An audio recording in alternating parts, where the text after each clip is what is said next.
Anda kembali menyimak News on the Spot. Pemirsa, jelang Pilkada DKI Jakarta, Gubernur DKI Jakarta Basuki Cahayapurnama kemungkinan besar memilih jalur independen untuk bertarung dalam Pilkada 2017 mendatang. Dan seperti apa bentuk pertarungan calon independen dan apa saja yang akan dipersiapkan Gubernur Basuki Cahayapurnama jika akan maju melalui jalur independen? Berikut pemaparan Ahmad Murodi dalam program Prime Time.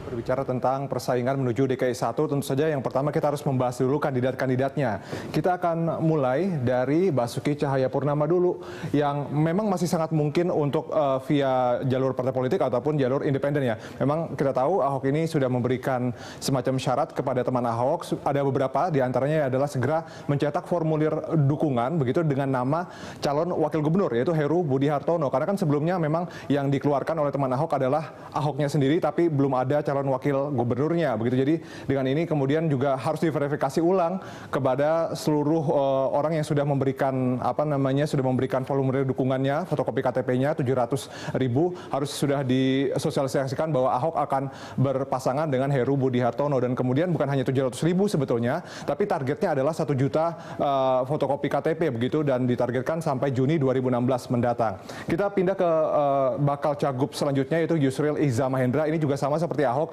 masih bisa via jalur independen atau via partai politik, meskipun kita tahu dia pernah menjadi mantan ketua umum dari Partai Bulan Bintang. Yusril sudah beberapa kali bertemu dengan sejumlah tokoh politik, terakhir bertemu dengan ketua umum Partai Demokrat yaitu SBY, dan juga ketua Dewan Pembina Partai Gerindra Hashim Joyo Hadikusumo. Tapi Yusril juga punya strategi yang sama dengan Ahok juga, bahwa kalau memang dia tidak lewat parpol, dia lewat independen, akan mengumpulkan 1 juta KTP begitu dalam waktu 4 bulan. Kandidat selanjutnya adalah Sandiaga Uno. Ini kabar terbaru yang beredar terkait dengan Sandiaga Uno adalah dia akan segera melakukan pertemuan dengan wakil gubernur saat ini, yaitu Jarod Saiful Hidayat, begitu dalam rangka untuk silaturahmi. Tapi banyak juga yang menilai ini adalah bentuk atau upaya dari Sandiaga Uno untuk berupaya mendekati atau menggandeng Jarod sebagai wakilnya untuk Pilgub 2017 mendatang. Selanjutnya kita pilih kandidat selanjutnya ada Adi Aksa Daud. Ini juga sama, masih bisa via parpol dan juga via jalur independen. Memang Adi Aksa juga sampai saat ini masih menunggu dukungan dari parpol-parpol yang ia katakan dekat dengan sejumlah petinggi parpol, tapi dia juga siap untuk lewat jalur independen. Paling lambat tanggal 2 April 2016 nanti Adi Aksa dikabarkan akan segera mendeklarasikan pencalonannya dengan atau tanpa parpol.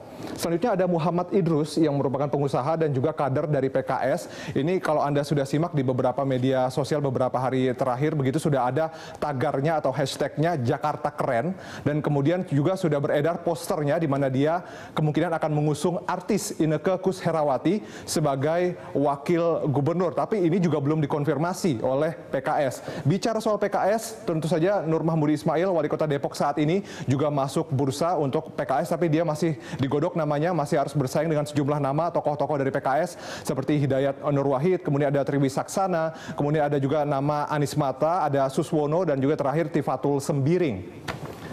Oke, selanjutnya ya, Ahmad Dhani, musisi PKB, meskipun belum dideklarasi. Beberapa hari yang lalu Ahmad Dhani ini pernah mengundang Yusril Iza Mahendra untuk membicarakan terkait pencalonan mereka berdua menuju Pilgub DKI 2017. Tapi belum jelas apakah dengan demikian maka Ahmad Dhani dan Yusril akan bergandengan nanti di Pilgub atau berjalan sendiri-sendiri, itu masih harus dipertanyakan. Kemudian yang selanjutnya adalah Bim Benyamin.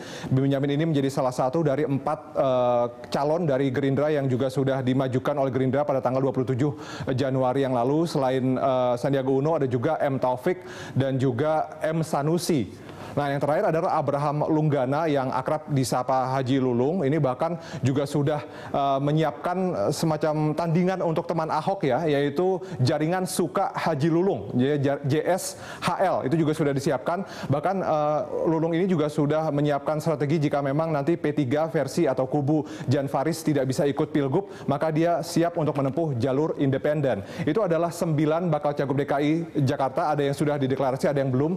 Kemudian kita akan lihat sekarang, ini adalah contoh-contohnya kepala daerah yang dari jalur independen. Tahun 2006 ada Irwandi Yusuf dan M. Nasir dari Pilgub Nanggro Aceh Darussalam. Kemudian ada Tungku Nurdin dan Tungku Busmadar, ini pemilihan Bupati Biren Nanggro Aceh Darussalam. Selanjutnya tahun 2008 ada Christian Dilak dan Zakarias dari Pilbub Rote Endo di Nusa Tenggara Timur. Dan kemudian ada Oka Arya Zulkarnain dan Gong Martua Siregar, ini Pilbub Batubara Sumatera Utara. Ya, di tahun 2009 ada Aceng Fikri dan Diki Chandra, ini adalah Pilbub Garut, Jawa Barat. Kemudian tahun 2010 ada Muda Mahendrawan dan juga Andreas M dari Pilbub Kuburaya, Kalimantan Barat. Tahun 2011 ada Saifullah dan MG Hadi Sucipto, Pilbub Sidoarjo, Jawa Timur. Dan 2012 ada Jonas Salean, Hermanusman, Pilwalkot, Kota Kupang, NTT.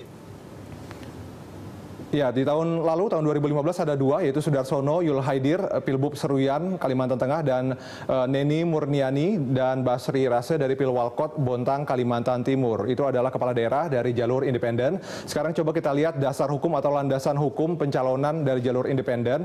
Undang-Undang Nomor 12 Tahun 2008 tentang perubahan kedua atas Undang-Undang Nomor 32 Tahun 2004 tentang pemerintahan daerah. Undang-undang tersebut merupakan perubahan dari aturan sebelumnya untuk menyesuaikan dengan keputusan Mahkamah Konstitusi.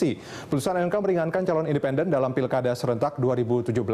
Jika sebelumnya calon independen berdasarkan persentase penduduk, kini cukup berdasarkan persentase daftar pemilih tetap atau DPT. Memang apa asumsi yang dijadikan patokan oleh Mahkamah Konstitusi adalah memang ketika aturan sebelumnya yaitu berdasarkan persentase penduduk, itu dianggap sebagai diskriminatif, itu dianggap sebagai perlakuan yang berbeda antara calon independen dengan calon dari parpol. Maka itu kemudian diubah, dipermudah calon independen sekarang hanya cukup berdasarkan persentase daftar pemilih tetap saja. Nah, kita bicara angka sekarang, kita bicara angkanya, persentasenya berapa saja.